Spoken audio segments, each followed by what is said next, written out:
In this training video, we'll go over how to create your resident list. The resident list is the key to successful use of HazardCall. Why? Because whether you send messages to residents or we automatically send them weather alerts, they arrive by text or email. Therefore, HazardCall will have the greatest impact and reach the most residents if our system has a complete list of resident contact information. We must at least have a valid phone number or landline number and email address if possible. While supplying email addresses is recommended, it's not essential. It just provides us with another way to reach residents. In this video, we'll review the information and format needed for resident contact information used to create your account. You will need to supply this information in a spreadsheet we provide. We recommend using Microsoft Excel to save the spreadsheet in the CSV format. Before you fill out your spreadsheet, consider how your community is laid out. One powerful way to use HazardCall is to send targeted messages based on where your residents live within the community or special circumstances of residents.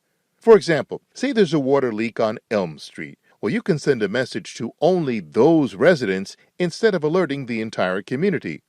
Also, you might want to send a specific message to families or elderly residents, letting them know about a special program. As you'll see, you can designate these conditions in the spreadsheet. Now, while you can do that once the information is loaded into your account, you may find it easier to do that now when filling out the spreadsheet. If you already use a program to manage residents like Rent Manager or Manage America, you may already have some of this information. Those programs typically have a way for you to export data. Even still, once you export it, it will need to be in the format we specify before we load it into the HazardCall system.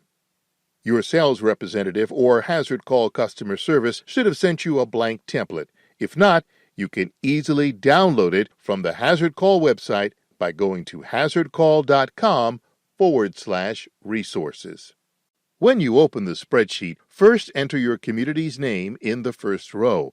Unit or lot numbers in the sheet can contain up to 2 phone numbers and 3 additional contacts defined as either cell phone numbers or email addresses. This way, a husband and wife in a unit can receive calls, texts, and emails, and up to 3 other residents in the unit can be notified by either text or email.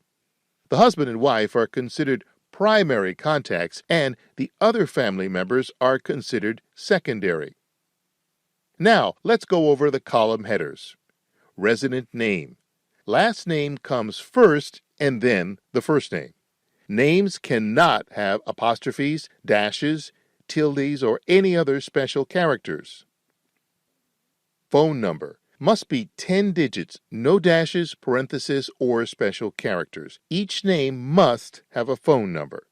Email address. This is optional. If you don't have an email address, skip this field for that resident. Lot number, unit, apartment. Enter the appropriate designation your community uses. This is a field that can be sorted once the account is created. Spanish. If you wish for this resident to receive the weather alerts in Spanish, put a Y in that column. Now, there's no need to put an "and" or anything else if they are going to receive the alerts in English. Just leave it blank.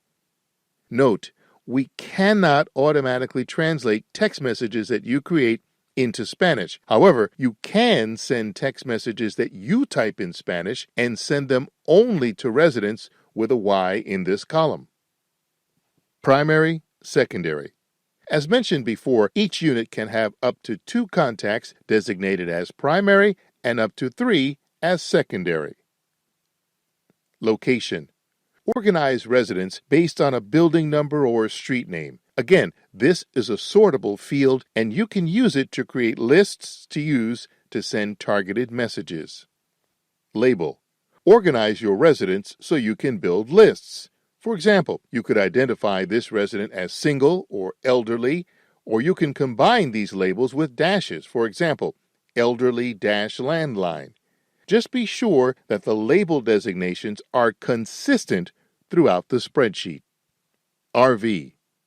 If this lot is an RV space, put a Y in this column. RV checkout.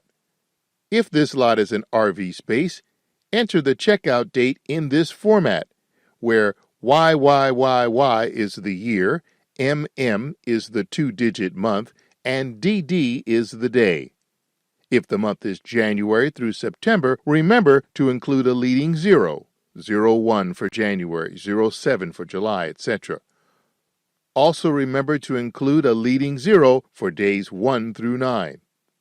If there is no checkout date, you can leave this blank. Delete resident. Leave this blank when sending us the spreadsheet. But note that if you send us a new spreadsheet to upload after the account is initially created, you can enter Y for residents that you want us to remove before the new spreadsheet is loaded. After your account is created, you will need to manually remove residents who move out. Here is an example of a completed sheet. Once the information is correctly entered, remove rows 2 through 4 and save the spreadsheet as a CSV file.